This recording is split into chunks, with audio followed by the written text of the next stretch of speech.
Welcome to the Author Your Life podcast, where you can write a new script for your life and become the hero of your story. I'm your host, David McRae. You are the author of your life. Let's get started.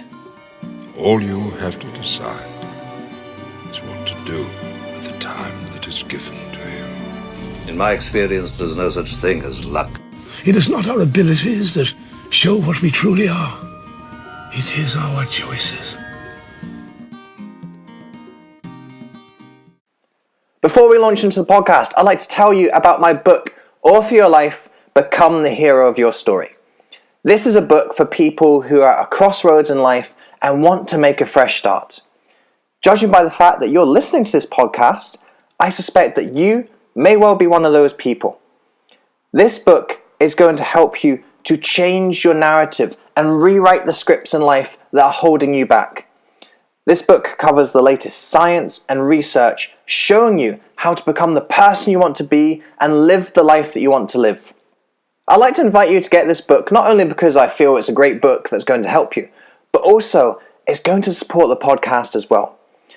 I love podcasts, but sometimes all of those ads that you get can be really irrelevant and annoying when you just want to listen to a good piece of training or a good interview. So I therefore made the decision with my podcasts that number one, I wanted my podcast to be free so that everyone could listen to it. And number two, that I wasn't going to fund it through all these annoying and irrelevant adverts and commercials. Therefore, if you want to support the podcast and support all the things that I put out there for free, whether it be here on the podcast, my YouTube channel, other areas on social media, then buying a book is going to enable and help that process. So this is what we call a win-win scenario. By buying the book, you help to support my work and all the free stuff that I put out there, and you also get a really transformational book that's going to help you make those changes that you really want in your life. So if you feel you're someone who's at that crossroads in life, you're looking for a new direction, you're looking for a fresh start, then make sure you get this book. Author Your Life, Become the Hero of Your Story is available on Amazon in ebook, paperback, and audiobook. Whatever your preferred medium, it's there for you to go get right now. Hello, my friends. Welcome back to another episode of the Author Your Life podcast. Today on the podcast, we have Holley Mignosi. Holley is a speaker, story influencer, and body language expert who helps speakers and experts increase their influence and income through the art of hypnotic body language and the neuroscience of storytelling. As a former modeling and acting coach, Holley imparts experts with proven charisma skills, storytelling techniques, and uncovers hidden talents tapping into their signature star power on stage. Her techniques help clients land prestigious speaking gigs, powerful partnerships, and global connections that create transformational experiences worldwide. Holley is the CEO and founder of the Dynamic Team Life Group Incorporated. She holds multiple certifications in mindset and physicality specialties such as Neuro-linguistic Programming, Hypnosis, and Hypnotic Presentation Skills. In this interview, you will learn to replace rather than erase your behaviours, how to use both pain and pleasure to motivate you, to have different options for your morning routine to accommodate time pressures, and that you can fulfill needs in negative and positive ways, and to find the positive way to fulfill needs you're currently fulfilling through negative means. Now, this is a fun and action-packed interview. I think it's one of the most fun interviews that I've ever had. We literally play a game towards the end of this interview. So you're going to enjoy some of the content, you're going to enjoy some of the fun that me and Holley have. If you enjoy the fun on this interview today, Holley mentions at the end, but I also just mentioned just now, that Holley is offering a free story building session, one-to-one with her. There's limited spaces because obviously she can't go spending one-to-one time with all of you who are listening. So if you enjoy this session with Holley and you think what she has to share will be useful and helpful for you, then you can click the link in the show notes and you can set up an appointment with Holley herself through her own personal calendar, and she'll do a free story building session with you to help you discover your signature story and how to share your signature story to influence and impact others. But without further preamble, let's get into this fun and action-packed interview with Holley Mignosi.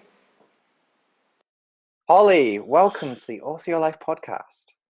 Thank you, David. Such an honor to be here. I am looking forward to this one, especially what we just started speaking about just before we came on live. I'll let the viewers what that's all about in due course.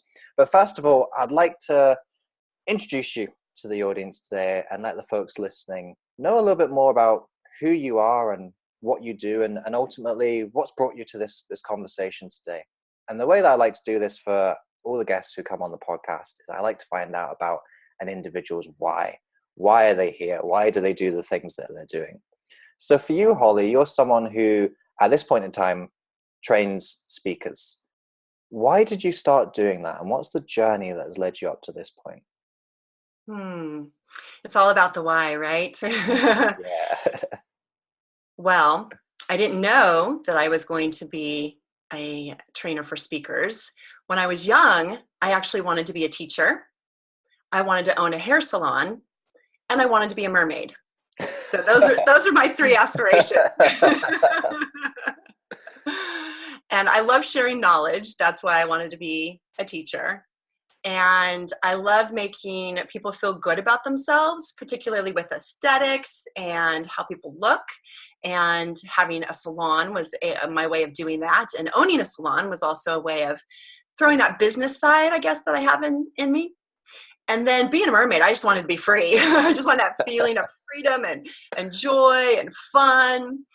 So those were the reasons why I wanted to be those three things. And when I was young, I actually started in the modeling and acting industry when I was 7 years old. I was 7 during my first fashion show. Yeah, it happened by accident. My sister was working for Macy's and they were having a show and somebody got sick and they said, "Oh, we need a replacement." And my big sister said, "Oh, let's throw Holly up there and see how she does." So that was my first introduction to stage, actually. And my first time, it was terrifying, but it was also fun. And I continued with that. As I got older, I did pursue cosmetology and I got my license, and I found myself doing a little bit of modeling on the side as well as doing hair and makeup for photo shoots. And then eventually I became a runway teacher and image stylist teacher, as well as still doing some runway shows, print work, and a little bit of commercial work as well. And then I owned a modeling and acting agency. So I was in the industry. I was about 22 years old when suddenly I found myself with a problem. And the problem is that there is an ugly side to the beauty industry. So we were promoting, having your look all together, your hair, your makeup, your nails, really looking like you had it all together. Yeah. But on the inside of the industry, there was an incredible amount of pressure to be a certain height and a certain weight, especially for a woman. Mm-hmm. And I found that I had capped off growing at about 5'8". The industry standard was 5'9". And according to the industry standard, I was about 15 pounds overweight, even though I was a size 6, which for the ladies out there, we know that that's a smaller size. But my boss wanted me to continue to lose weight, even though I was below a healthy standard. And it wasn't long before somebody at a party gave me a little bag of some white stuff and said, "Hey, try this. This will help." And she said, "You don't even have to snort it. You can put it in your drink." And it was cocaine. And that started my use. And the reason why was because I really just wanted to be loved and accepted by my peers. And a few months earlier, my boss had actually gathered all of the runway coaches into a room and said, "There's an industry standard and you need to be the model of that standard." And he pulled out a measuring tape and he measured us. He measured our chest, our waist, and our hips. The other runway instructors were spot on, but me, my hips were too big by about 3 inches. And at this time I was exercising, I was eating healthy. I was by no means overweight, but I just wasn't built with that thin, willowy structure. I have a thicker, more athletic build. And I wasn't giving up. I decided, even though I don't really fit in this industry, I'm going to keep going. So I had some tenacity that got me in trouble. And I continued to use both cocaine and speed methamphetamine for years, probably about 10 years, off and on. And it worked. I lost weight. And even though I felt like I fit in, when I looked in the mirror, I didn't like who I was. I knew that if I ever stopped, I would gain the weight back. And inside, I felt like a fraud, I guess you could say. And I also ended up with headaches, heart palpitations, sleepless nights, anxiety. There were probably many times when I was malnourished just from a nutritional standpoint, but I couldn't stop because I would lose the love and connection from my peers. And I don't know if you've ever done anything in your life where you knew it wasn't good for you, but you did it anyway because you wanted love and acceptance. Yep. That's where I was. That's where I was. Mm-hmm. And I did it off and on. I tried to quit, and then I ended up going back to it. And eventually, I was in San Diego, and I met someone. And we fell in love, we got married, and I got pregnant. The good news is I was able to quit while I was pregnant. And within a few years, by the time my daughter was 2, I realized that I was not in a good marriage. We weren't a good match. We were both miserable. And we both started using together. So I started back up. And I'll never forget the morning, it was October of 2005. And he and I had been partying all weekend. And we had a live-in nanny, which was great because someone could be with our daughter, but it was also a problem because someone could be with our daughter. It wasn't us. Yeah. And I walked in to the house. It was about 6 a.m. And I opened up the door. I was still wearing my high heel shoes and my little mini skirt. And I think my little shirt strap was falling off the shoulder because my body was just so hunched over, so tired. All I wanted to do was go to bed. And I walked in with my husband, and our little blonde hair, blue-eyed baby girl was right at the doorway. And she looked at us and reached her hands up and said, "Mommy, Daddy, where were you? Play with me." And my husband kind of looked at me and he was like, "I'm going to bed." And so I knew he was going off to bed to smoke some pot and go to sleep. And I looked at her and I felt so guilty. I felt so tired and all I wanted to do was go to bed, but I love my baby and I felt guilt. So I said, "Okay, I'll be with you." And we sat down and she had her little tutu on and we had a little teacup set, the little mini little teacups. And she was pouring me some and we were sitting there drinking. And I thought, gosh, I'm actually really thirsty. I'm going to go to the kitchen for a second and get some water. And I got up to go to the kitchen, got some water. And when I came back to the living room, she was gone. And I thought, okay, where did she go? And I went to her room and she wasn't there. Then I went to her bathroom and she wasn't there. And I could see my bedroom door was just cracked, just a few inches. And as I opened up the door and looked inside, my husband was sleeping, snoring actually, and she was on the floor in her tutu, and she had our drugs in one hand and the lighter in the other hand. Apparently he had left the bag of pot next to the bed and she found it. And as you can imagine, I was horrified, scared. And I ran up and I grabbed the drugs from her and I checked her mouth. She hadn't ingested anything, thank God. And that was the moment that I paused. It was like slow motion. And I just looked at her, on the floor. In her little tutu and looking so innocent and precious. And I looked over at him and I thought, something has to change. This isn't right. This isn't me. This isn't who I want to be as a mom, as a wife, as a woman. What happened to my life? Like in a flash, it was like, how did I get to this point? I could have lost my daughter in an instant because of carelessness and bad choices.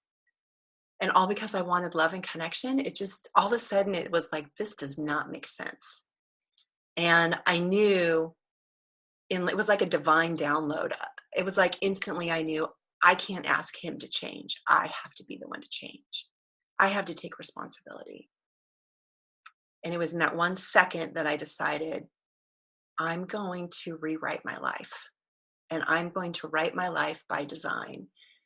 I'm going to figure out what I want, who I want to be to her, who I want to be in the world. And I don't know how to do it, but I'm going to do it. Wow. Where to start with that story? I think I want to rewind to how this began. When you had that pressure, this pressure to be a certain person, this pressure to feel loved and accepted. I'm sure you're not the only person who has felt this pressure. You said that. You said that during your account, and I'm sure there's some people listening to this who feel that pressure in a certain way, in a different context perhaps, but in a very similar emotional way. What would you say to people who are feeling that pressure that they have to be someone, they have to do certain things just to get that love and approval? Yeah. I wasn't conscious of it. It was an underlying, unspoken feeling, an expectation. And I wasn't sure if I was choosing, I have to be this way, or if other people were putting the pressure on me. So I think the first step would be to really bring your awareness to what is the need that you deeply need to have met, that you think you have to change in all of these ways to get that need met. So for me, it was love and connection. For somebody else, it could be the need to be important or respected. It could be the need to be special or unique or different, or it could be the opposite. It could be the need to be the same as everybody else. For me, it was the need to be the same. It wasn't good for me to stand out in that way. Perhaps it's the need to grow or the need for certainty, all kinds of different needs that we have. So the first step would be recognize the need that you have within you that is not being met. And then the second part would be, is there a different way that need can be met without sacrificing whatever it is that's causing you the pain? Because obviously, if you could change and there was no pain to changing, then it's okay. Yeah. Like for me, my health was suffering, my mindset was suffering. I mean, it's really clear that doing drugs is not okay, on so many levels. But what if the change that you're creating, that there's no pain associated to it and it's positive? Okay, then that might be all right. But if there is some pain associated to it, what is that pain? And is there a different way to get that need met? Mm-hmm. Yeah, I think that's a big part of it. When we talk about needs, I think of Tony Robbins' 6 needs, his 6 common needs that he identifies, and a lot of them you mentioned just there. And you said yours was love and connection. Mine is significance. Mine is to feel like I mean something and I'm worth something and my life is worth something. And when I was younger, I used to try and seek significance in the wrong ways, in dysfunctional ways, in superficial ways, the way that I looked and the way that I dressed and what people thought of me.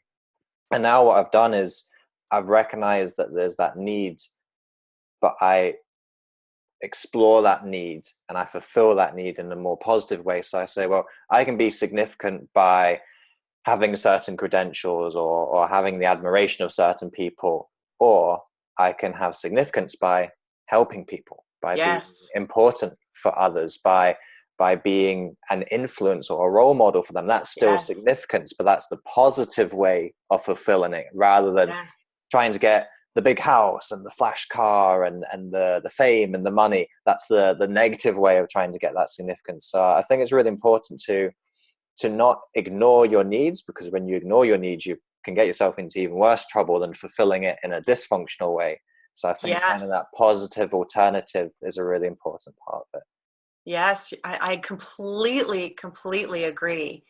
And what I had to do to get myself out of that situation was I had to leave everything I knew.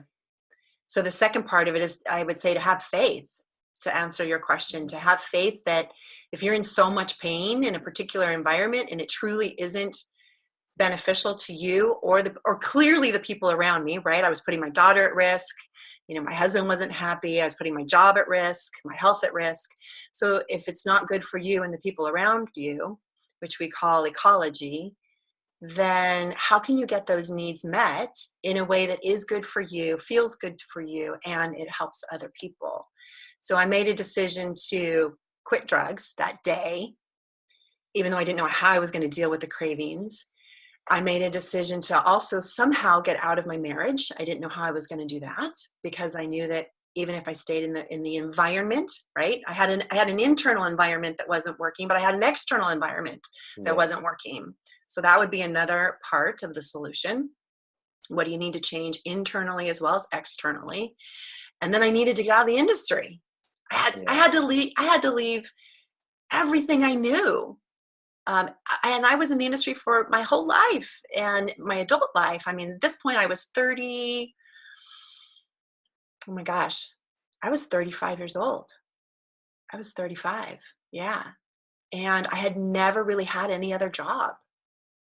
And I just decided and sent the attention, and really, I honestly did a lot of prayer and said, if you don't want me here, show me where to go. Show me what to do. And that's where I dove into health and nutrition. I started running and exercising and going back to all of the other happy, good, healthy ways of managing my weight. And I did file for divorce, and I did quit my job. And I hired a personal trainer to help me, because I knew I also needed some other paradigm shift, which I think is another key component in this, is if you find yourself in an environment where you feel like you have to be something you're not, and you have this internal pressure that things aren't right, you're not living your highest self. I was definitely not the best and highest version of myself. I knew I had God-given gifts and talents that I was not fully utilizing. And so if that's you, if you're listening to this and you feel that way, I think finding someone who's a role model of who you want to be is so important. And so many people know that now. I'm probably speaking to the choir here, preaching to the choir. But when I got a personal trainer, that's when my life really changed, because I had someone that believed more in me in those challenging moments. And I was able to get healthy. I changed careers. And that second career, I actually went into the real estate business for a really small amount of time, like 6 months. And then my trainer said, you know what, you're kind of good at this fitness thing. Why don't you be a personal trainer? And then within a couple months, I had like 6 different certifications in fitness and Zumba and Pilates and yoga and all that kind of stuff. And I was not making good money, but I felt better about myself. Much better. And I got healthy, and I knew I was being a better role model for my daughter. So I knew I was on the right path. And then my trainer said he was opening up a personal training studio. And he said, why don't you come work with me? So I did. Within just a few months, we had our own personal training studio, and it was like night and day. I mean, once I finally took that leap, and it took some faith, man, the doors just opened, and finally I could still teach about image and healthy eating habits and exercise and nutrition and self-love. And I could really use all the skills that I learned in the modeling and acting industry around charisma and body language and communication. But I also could have that spin on self-love and taking care of yourself and nutrition and exercise, sleep. And it was just night and day. I still got to teach. I still got to feel like I was empowering women and young people and couples too, right? So he would train the men and I would train the women. And we were just this incredible team that was truly, I felt like for the first time in my life, okay, now I'm living my life's purpose. Now all of this makes sense. I have so much experience, good and bad, to pull from. And although I didn't have an addiction to food, I had an addiction to drugs. So I could definitely understand what people were going through with addiction. It just gave me a whole nother level of compassion. And then he and I were dating, and within a couple of years we married, and he's my husband now. Hey. Yeah, so I got a whole life change out of it. So have a little faith, take that risk, have some faith, and man, everything can fall into line. Yeah. And isn't it so interesting, just as we're saying there, you're almost doing the same thing. You're focusing on the same qualities, the same skills, but the way that you're doing it is in a very different way. It's more positive, it's more functional than that negative, dysfunctional way. And isn't it interesting how that experience in the fashion and modeling industry gave you what you needed for where you'd ultimately end up and the things that you would do? Absolutely.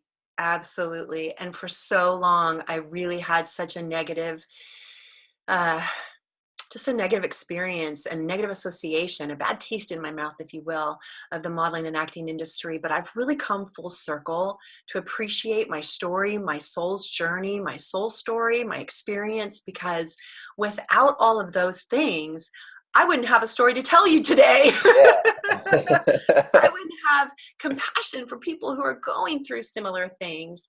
And so I really fundamentally came out of it believing that it's important for us to love our journey, embrace our story, and that our pit, those journeys that become the pit that we have to crawl out of, become the pinnacle of our life if we choose to take on that challenge.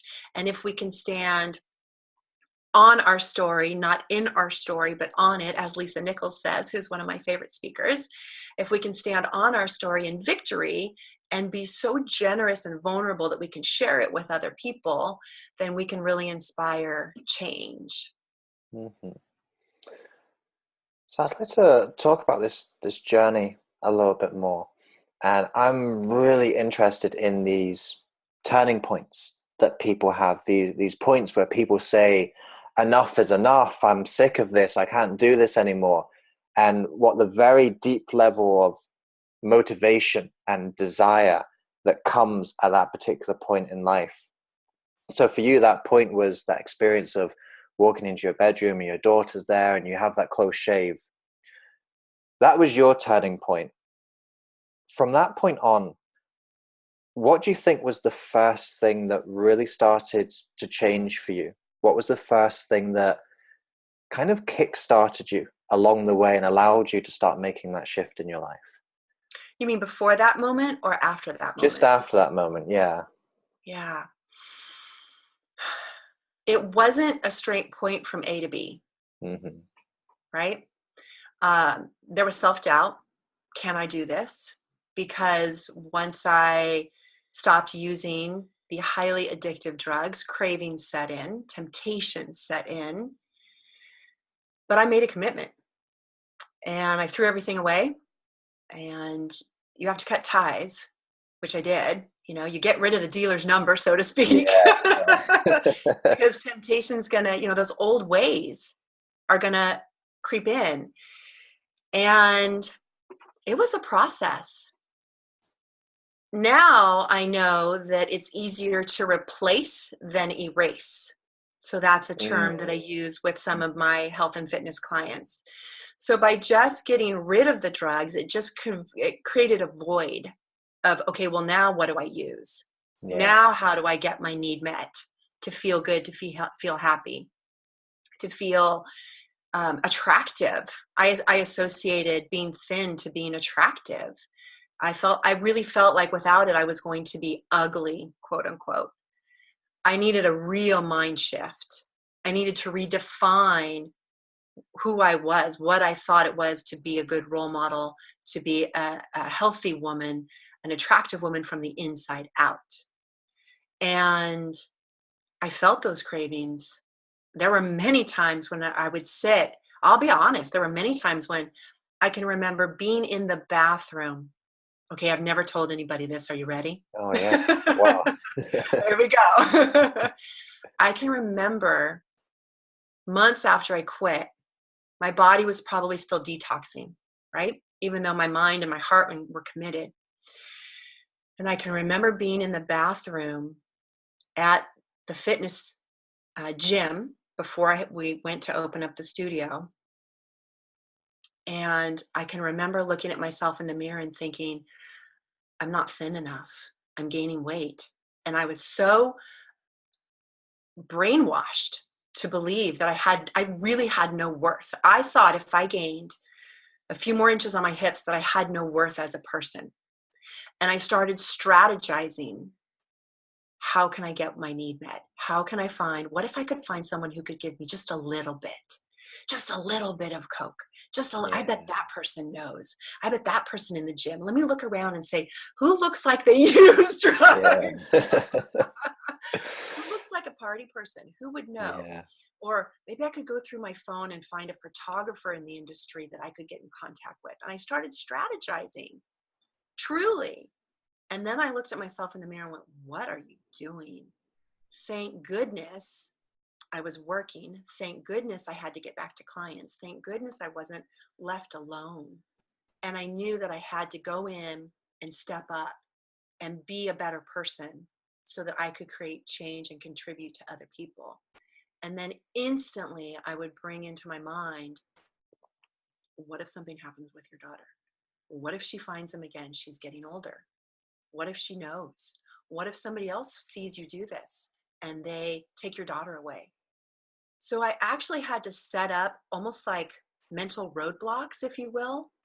I had to create a vision of what I wanted my life to be that was so pleasurable and so empowering that it pulled me towards it. But that wasn't enough. I also had to create a barrier behind me of a mental image of pain, of what I would lose if I took a step backwards. And that was actually losing my daughter. What if she went into social services? What if she went into foster care? Maybe her dad's still using. What if she ended up with no mom? I had to mentally create that propulsion system of something pleasurable in front of me and something extremely painful behind me, so I would not go back. Mm-hmm. I'm sure there's some people listening to this who have struggled with addictions in all its various forms. And even for those of us who haven't struggled with addictions, I think all of us have a below addictive habit or behavior in some respect, something where we do it compulsively or we do it impulsively. And it's something that we don't really want to do, but sometimes we're doing it before we can stop ourselves. We do it in spite of our better thinking. For people who are struggling with the worst case scenario with addictions, and with people who even just have these behaviors that aren't really fully serving them, what would be your advice for focusing on, let's say it's a behavior, for example, somebody's doing something and it's not really the best type of behavior? What kind of advice would you be giving to people to change that behavior or do something about that behavior? I know you've mentioned a few things already, but if there's anything really specific to focusing on one behavior, here's how you strategize to replace it or change it. Yeah, thanks for that question. I think everyone's a little bit different. And what I usually say to people is that we are 99% the same, 1% different, Mm-hmm. right? Yeah. We are moved by things that propel us towards pleasure. That's why we have the addictions or the patterns, because it feels good at some level. And we're also moved to avoid pain.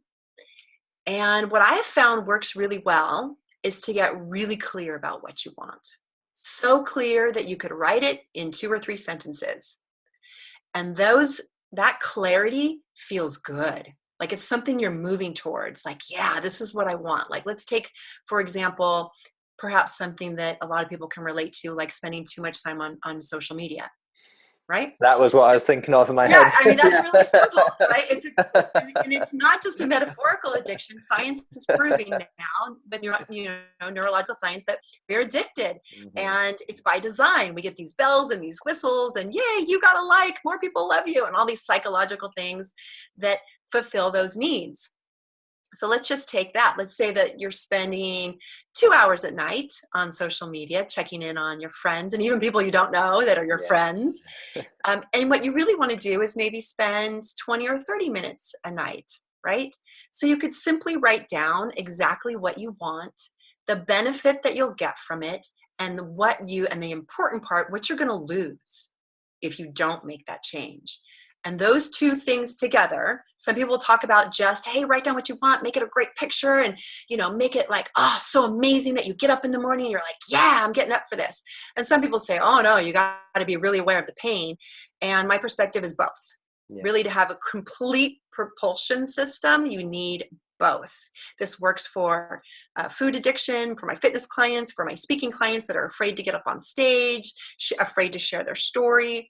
What is the pleasure you're going to get and the pain that you're going to avoid, and getting really clear about it. And it's got to be something that when you make those mental images and you hear the sounds of what you really want and what you're moving away from, it feels emotional to you. So at the core, all decisions we make or to gain emotional feeling or to avoid an emotional feeling. It all starts and ends with a feeling, right? Yeah.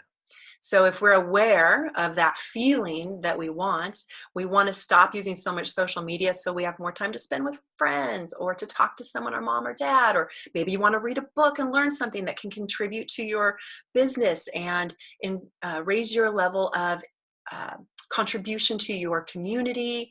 So really to get clear on what you're going to do instead. And that's where I say replace instead of erase. Because if you just say, I'm not going to do it, it usually doesn't work.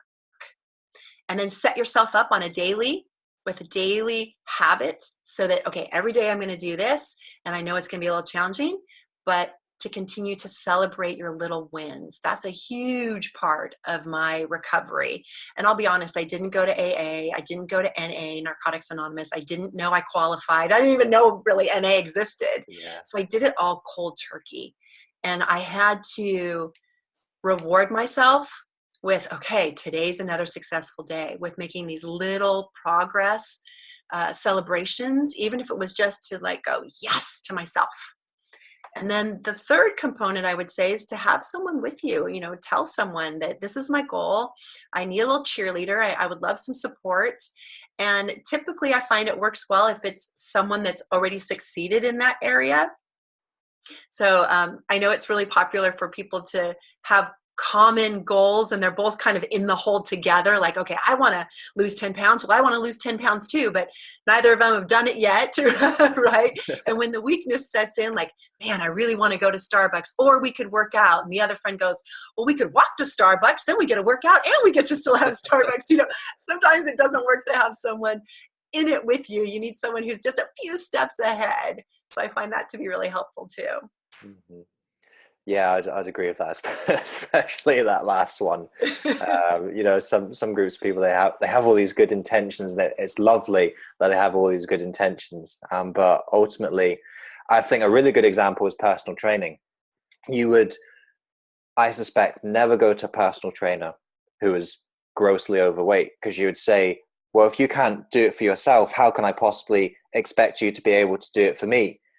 But yet you might have a friend who is perhaps a little bit overweight, the same as maybe you are a little bit, and you say, oh, well, we can do it together, even though neither of you have already accomplished it.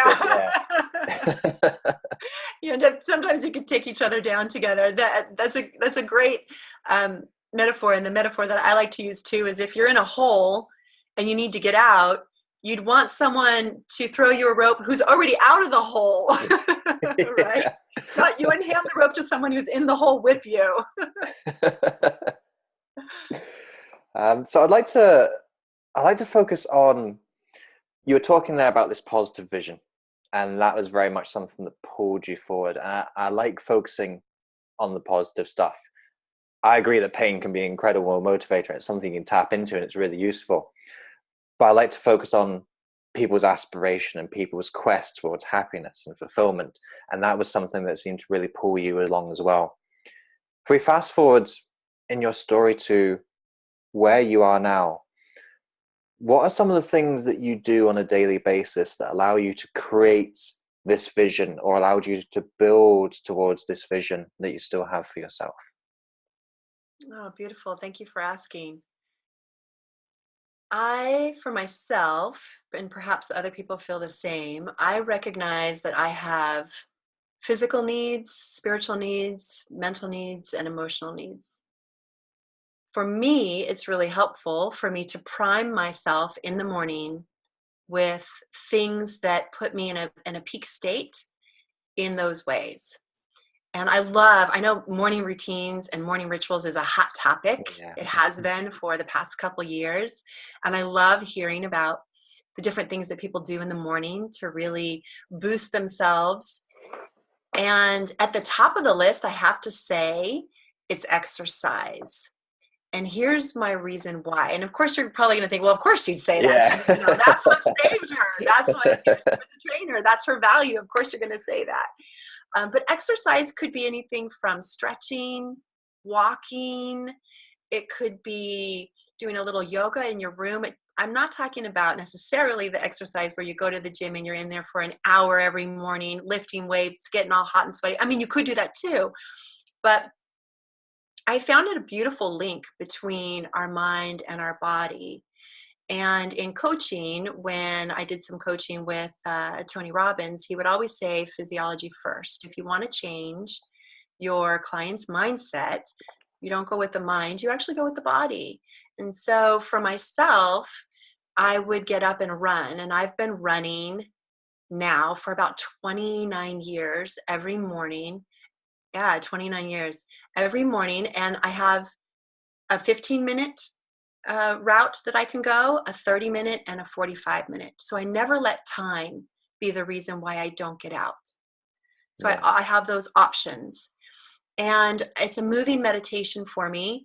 I actually listen to spiritual music while I run. I know a lot of people like to listen to some R&B or something that's got some thump to it. Yeah. And I love my dance music. Don't get me wrong. I will dance my booty off.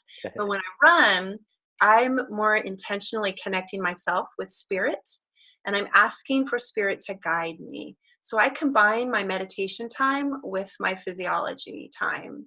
And there's lots of great people who have meditation music, and there's even a lot of things on YouTube where you can find affirmations. So sometimes I'll run and just listen to affirmations. Sometimes I'll listen to meditation music, and sometimes I'll even record my own voice and actually state the things that I'm creating in the future. And then I'll listen to myself. And as I hear myself, I can kind of bliss out and see what I want to see, hear what I want to hear, feel what I want to feel as I'm running. And of course, you want to keep your eyes open when you're running. Yeah. Don't get too into it. Don't get too into it, right. But that's been a cornerstone for me every morning. And that way I don't let time be the reason, because I can do it for 15 minutes, 30 minutes, or 45 minutes. And even before I get out of bed, recently, for about the past year, I've started a prayer practice, even before I get out of bed. I used to get up and do some prayer and sit in a chair and rock, and it was really beautiful. But then I thought, well, why don't I just do it when I'm in bed? I don't even have to get out of bed to do that. So I also do some prayer time where I connect to what I call my guides, my angels, my higher power, and I ask for guidance. And I receive insights, I receive guidance, messages for the day. And I have to say, they're right on, man. As long as I follow the guides and the guidance, I usually have a pretty good day. And now I'm at the point where I actually write down, like some people keep a gratitude journal. Some people, write down a list of things they want to do for the morning. I actually have been writing down how I've been guided, the messages that I've been receiving, and kind of write down those little inspirational message for the day. And that helps me to prime myself spiritually. It helps me to prime myself physically, mentally. And then of course, when you get out and you do any kind of movement, it boosts all your happy chemicals. So your serotonin, your endorphins, right? And your oxytocin, which is the hormone that helps you feel connected to people. So when you exercise, it boosts all of those as well. And the incredible thing that can also happen is while I'm running and exercise, I will receive information on problem solving. So I was having some tech issues with some things just the other day, and I was up late at night trying to figure it out. And I said, you know what? I can't do this right now. I'm not in the proper state, right? Mental or emotional state. I'm going to turn it off, and I'm just going to start fresh in the morning. And I got up and I went for my 30-minute run, and boom, the solution came while I was running. And that happens so many times. And it's about being in that prime state of that peak, feeling good state, emotional state. So that's really a cornerstone for me to do every day, even when I'm traveling. Mhm. So we're recording this on a morning night. It's nighttime for me, and it's morning for you guys over in Cali. So what was your routine today? Which run did you do? The 15, the 30, the 45? Oh, cool. Thanks for asking. So today was a 30-minute run with my dog. I have a baby pug. And so she is a very fit pug. She's probably the thinnest, most strong pug you've ever seen. We run every day. And I also listen to my meditation.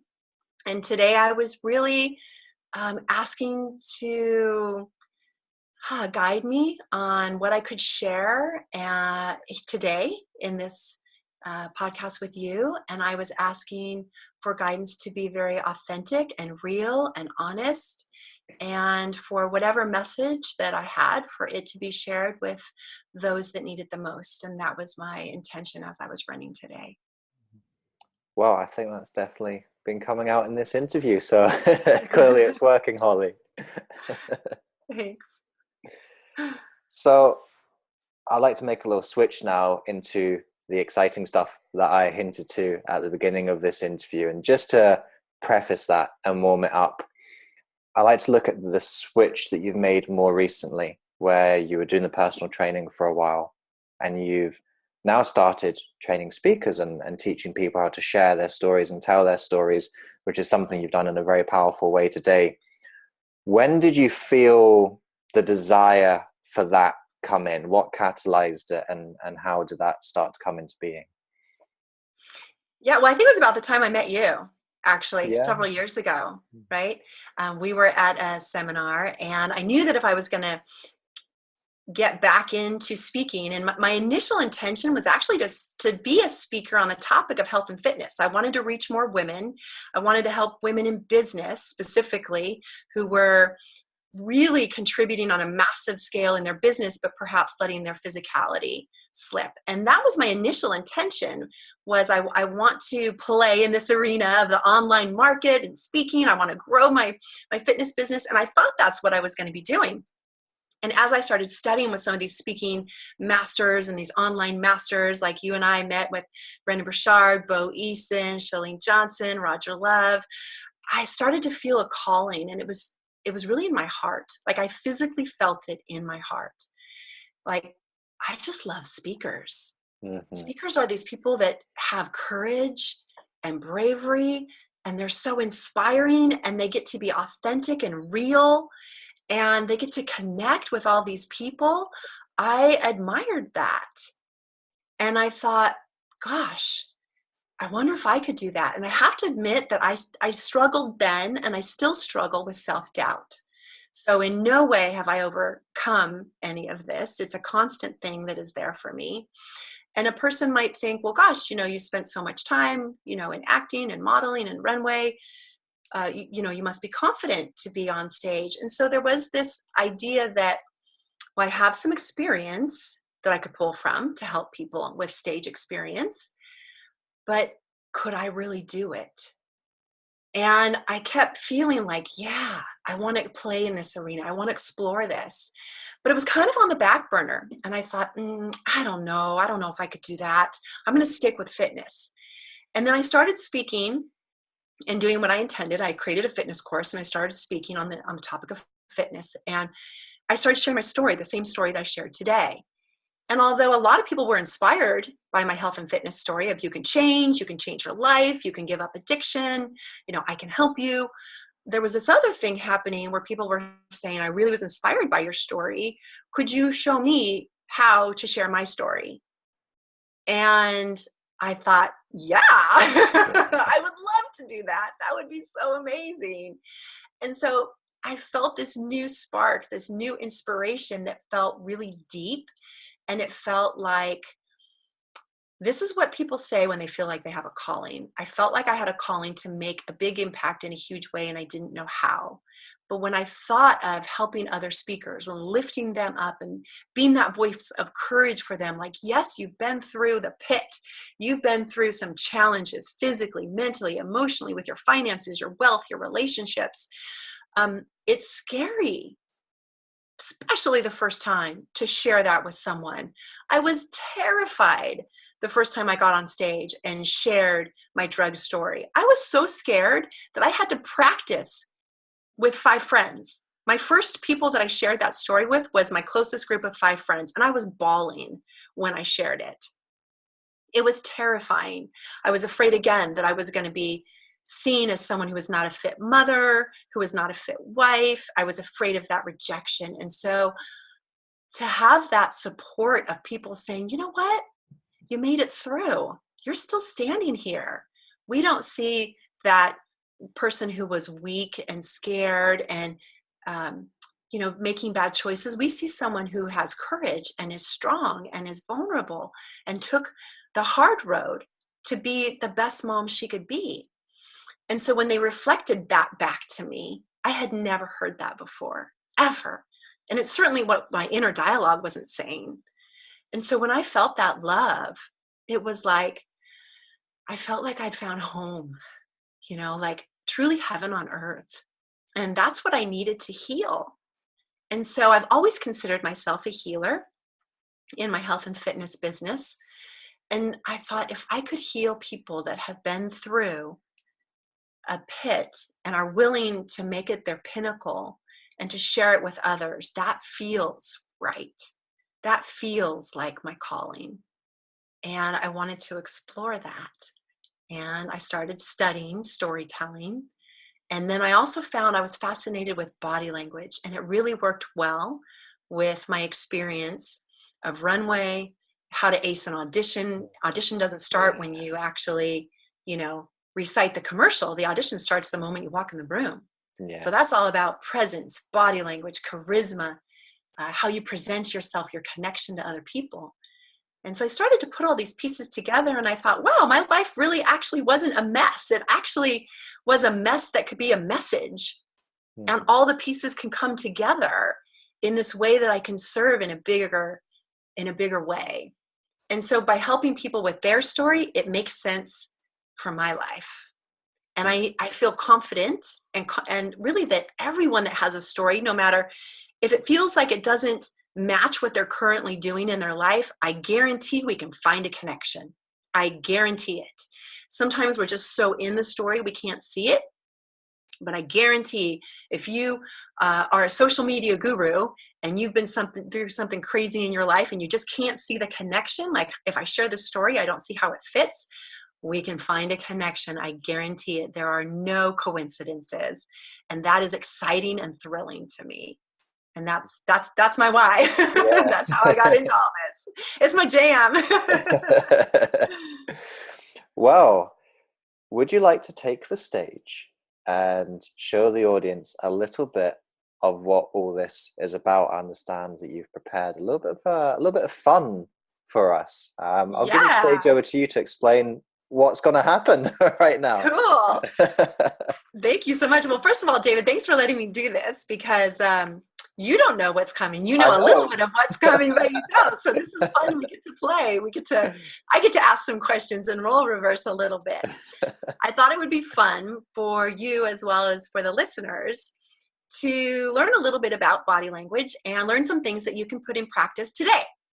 And these cool things, these little tips and things I'm going to share with you are things you can use today that you can use with yourself, your own body language, to put yourself in prime, to feel more inspired, to feel like you have more influence, but also to watch the people around you. It's so fun to know little things about body language and to watch people interacting and to feel like, oh, I know what's going on over there. Those two people have some chemistry. I can tell because of XYZ. So it's really fun to play. What I would love to do is to ask you and your listeners some questions about body language. And then you see if you can figure out the answer, and then I'll share the answer. Awesome. Okay. Let's Okay. get into this. I All like right. quizzes. It's kind of like a game show, right? Yeah. Okay, cool. So this is, again, related to body language. Our first question is, who do you think is better at reading body language? Men or women, and why? Okay.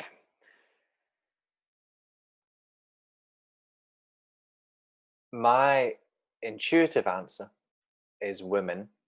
I think women, because they are more empathic, they're more socially and emotionally intelligent, and because of that, that gives them some key advantages in picking more things up from people. And I kind of think that that is the answer that most people would give. So I'm going to go with that as my answer. But if you say, oh, actually, men are better, and actually nobody knows this, then I'm kind of suspecting there might be a little bit of a curveball, but I'm going to stick with women because that's the answer that makes more sense to me. Ding, ding, ding. You are correct. Oh, it's women. Okay. Great job. And actually, your reasoning is correct as well. So in a recent study, when they observed men's brains and women's brains, when they were observing body language, they found that in women, there are 15 different parts of their brain that light up, that are processing what they're seeing when they observe body language. In men, there are only 8 areas of the brain that are lighting up, which indicates that it's active and it's processing.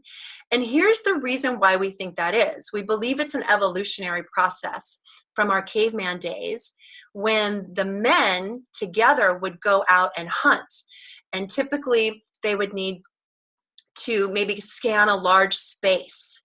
So they might need to spread out while they were hunting.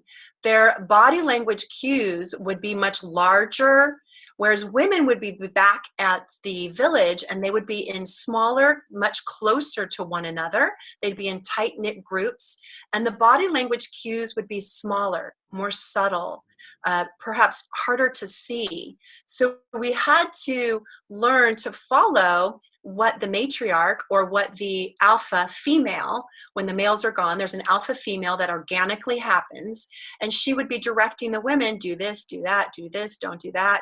And we would be in smaller groups. And so we would have to fine tune our perception of what she was saying and to do.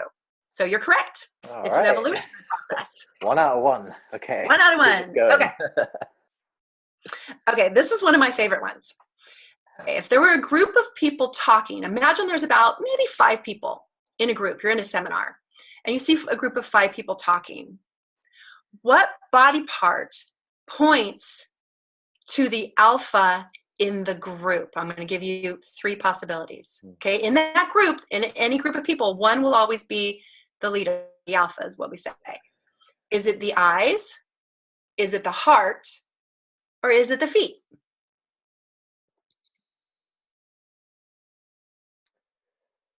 Now, I've heard something about the feet, and you can tell what somebody is thinking by where their feet are. So somebody might be facing someone, but their feet are actually kind of pointing away, or they're pointing towards the door, and that suggests that they're wanting to run away from that conversation. But I think that might be pop psychology bullshit, and it's not actually true.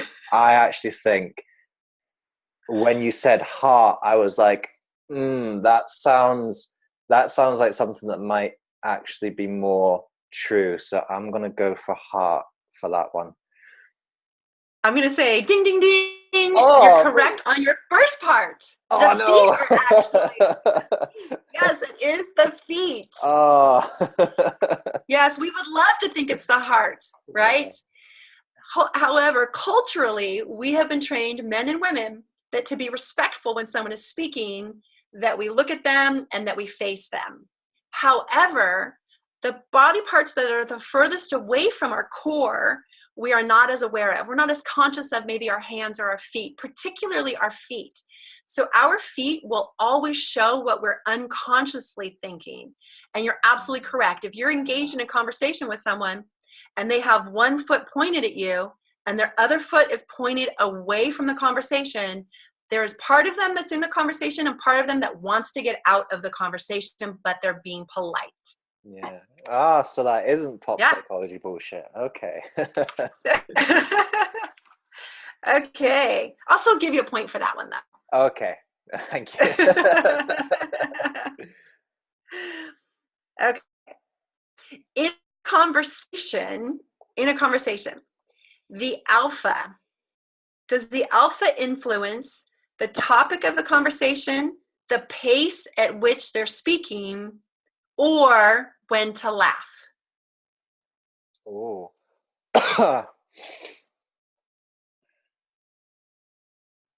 When to laugh. Or all the above? All the above. Ah. Oh, that's a trick question. All the above. You're absolutely correct. How'd you know that? That's like a third point. 1 out of 3. The alpha will actually introduce a new topic of conversation, just like you did in our interview. You said, oh, I'm going to change gears and I want to talk about this, right? So you introduced that. They will actually introduce the pace if they want people to slow down or speed up. And the others in the group will naturally, in rapport, while wanting to follow in rapport with the leader, they will mimic the pace, even when to laugh, even how they laugh. If there's a male that kind of has a ha, ha, ha voice, the other men will tend to find themselves kind of ha, ha, ha in a very unconscious, similar way, because we're trying to match or mirror the alpha. Oh, all right. Kind of cool. Okay, the question number 4. Which is true? Can a woman have varying degrees of alphaism in a situation, or is her alphaism, meaning how much of an alpha is she, is it the same all the time? Oh, I think she's adaptive. I think she can change it according to social situation. Talking about that social intelligence earlier on, she knows when to step into one role, when to step into another role. You are ding, ding, ding, 4 for 4. You got it. You're absolutely correct. You can actually be 100% alpha at home and only 70% alpha at work. She will find herself being flexible based on how much security she feels by releasing some of that alphaism or taking control. You are absolutely correct. Man, you're good at this. I like this game. Okay, here's my last question. All right. Okay. Does an alpha embrace their faults? We're talking about a more modern alpha. Embrace their faults or hide them? A modern alpha, I think alphas in the past, possibly not, but a modern alpha, I think more and more is embracing their faults. Ding, ding, ding, 5 for 5. You got it right. The modern alpha, yes.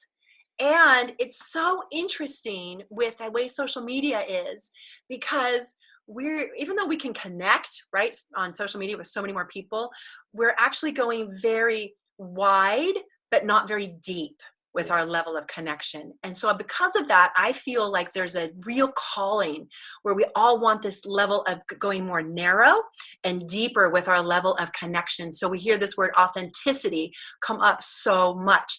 And there's this really cool experiment that was done that proves that if you're imperfect, you're more likable.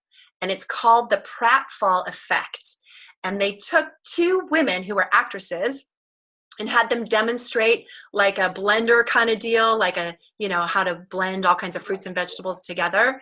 And they had one be absolutely perfect, and they had the other one purposely spill the shake and make mistakes. And then at the end, they had the audience rate which blender person, which one did they like more? Which one was more professional? Which one would they buy from? And the woman that made the mistake was rated higher in all categories, more likable. They would buy from her because she was more real. She was more authentic. They felt that they could trust her because she made a mistake, which is so powerful for us in this new wave of social media, marketing, podcasts, and video. We kind of feel like we have to be perfect, but truly, if we admit our mistakes and if we show, okay, I'm just kind of learning in this area, people find that they feel like they can trust you because you're more authentic. Mm-hmm. Ah, Pretty cool. that's really interesting. Yeah. Oh, thank you for doing that little quiz with us. Yeah, I it's liked my it because I pleasure. got the answers right. I Yay! didn't have a clue. Yeah, thank you for doing that. Something different. That's the first game show that we've had on the Author Your Life podcast. Awesome. Nice to have a little first today. There's just something you're touching on there, which I think will feed really nicely into how I want to start finishing off and wrapping up the conversation. You were talking about this connection and having shallow connection rather than deep connection. And I agree that I think this is a problem that's becoming more evident in the world, that we're losing this connection, we're losing this ability to interact and to have this empathy and to read each other and to see things like body language. How do you think we can bring more connection back into the world? Well, I think part of it we touched on, right? Admitting our faults, sharing our vulnerability and our story, letting people in, showing them who we really are, and embracing our faults. I mean, connection really means that I feel like I trust you. I feel like we're the same. I feel like I can learn something from you in areas where maybe we're different. And perhaps we're moving in the same direction, right? No matter what that is. So we're connected. Even if we have different skills and talents, we can support one another. And so the first thing that I would say is share your story. Share your story with someone that you trust. If you feel like, man, I'm embarrassed, I have shame, I have guilt, I haven't resolved my story. There are people that you can see, therapists that can help you resolve those issues, and then start to share your story with a close group of friends or even your audience. If you have a Facebook group, let them know who you are, what you've been through. And through those trials and errors, I think they'll be able to see not just your mistakes, but really be able to see your courage, your dedication, your commitment to improving as a person and to giving to them. And I was truly shocked that the more I shared my vulnerability, the more I shared what I was afraid of, the more I shared what I was ashamed of, people had nothing but love. And I was so surprised by that. I know that sounds probably like, well, you shouldn't be surprised by that, right? But it inspired compassion, I think, in other people. And I think if we can do that, even on a quick phone conversation. So this is a really interesting thing that's been happening, but I've been reaching out to some people that have been Facebook friending me, and I don't know them, right? They're my Facebook friends. And I've been asking them, hey, would you like to have a phone call for maybe 10, 15, 20 minutes?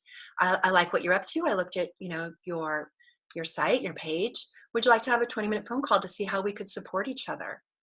And some people are not open, but the ones that are, immediately I get into tell me your story. And that's a very different question from tell me what you do. Yeah. Very different. Yeah. And you would be surprised how many people are willing to share because they're not asked that. They're not asked, hey, I have some time for you. I want to hear who you are, what you're up to, what you've been through, and what your dreams, goals, and desires are in the world. And let's find some synergy. And then they share their story, and then I share my story. And even though we may have only talked for 20 minutes to 15 or maybe 30 minutes, it feels like we've known each other for a very long time. Yeah. Because we've revealed who we are at the deepest level. And so my message to you and anyone who feels that this is resonating with you is share your story. And if you don't know what your story is, then I have a way for you to kind of start processing that. But share your story, maybe start journaling it and just play. And you can take baby steps. And I think you'll find a beautiful thing how people will respond with love and compassion and really feel like they know who you are. Mm-hmm. That's brilliant. Yeah, I love that. Thank you. To sum up all that we've been discussing today, your journey, your growth, your progression.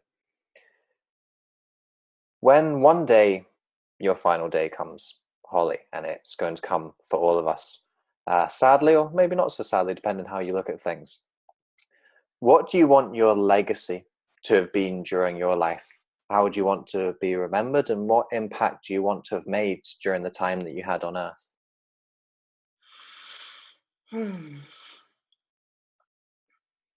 This is something I've been thinking about a lot lately, actually. And I think if I were just to use a couple of words to sum it up, it would be healing. I would like to offer healing to the world, that my life was about joy and fun and health and living your dream life, right? But also having the courage to look at the areas that maybe need some love of your life, maybe some areas that need some compassion and some acceptance from you first, and then to be able to be a role model for others. Because I know if I can share my story, something that I was deeply ashamed of, hopefully I can inspire somebody else, because I've been able to release guilt, shame, and heal myself and heal my daughter, and actually heal the marriage that I was in as well, by taking responsibility for the choices that I made and being committed to creating something better. And so I like my legacy to be one of healing, of love, and on a deeper level, one of my aspirations is to actually to start working with people who maybe have a story around being a survivor of sex trafficking, which is a huge problem around the world. And I don't think we know enough of those stories, but I think in the next 5, 10, 15 years, I think we're going to hear more about it, because that is a tragedy that is happening in some of our backyards. And I would like to bring more awareness to the world by helping those people have the courage to share their story. So that's the next evolution for me. And I feel in my heart that will probably be one of my biggest legacies. And I would also like to leave the legacy for my children. I have a son and a daughter, for them to share their life story in whatever capacity. Maybe they write a book. Maybe they share it on a podcast. Maybe they stand on stage. Maybe they do it through art or dance or music. There's so many different modalities that you can share and express your God-given talents and who you really are. And that's my message to the world. Find your God-given talents, embrace your story, and stop hiding. Really share it so that you can feel the deep love and connection that we're all meant to experience in life. So Holley, for people who've been listening to your story today and your experiences and all the things that you shared with us, and they want to find out a little bit more about who you are and what you do, and how some of the things that you've learned and some of the things that you teach can apply to them, where would you direct people to go to connect with you and to learn a little bit more about who you are and what you do? Yeah, thank you so much for that opportunity. I have two things, actually. One is I do have a Facebook group called Leading Six-Figure Speakers, and it's a closed group. So if anyone would like to check that out, see if it resonates with you, I would love to invite you and your listeners there. And we talk about things around storytelling. We talk about body language tips, things like that. So that's Leading Six-Figure Speakers, and six is SIX. And then the second option is I have a free gift for your listeners if it resonates with them. Nice, we like free gifts.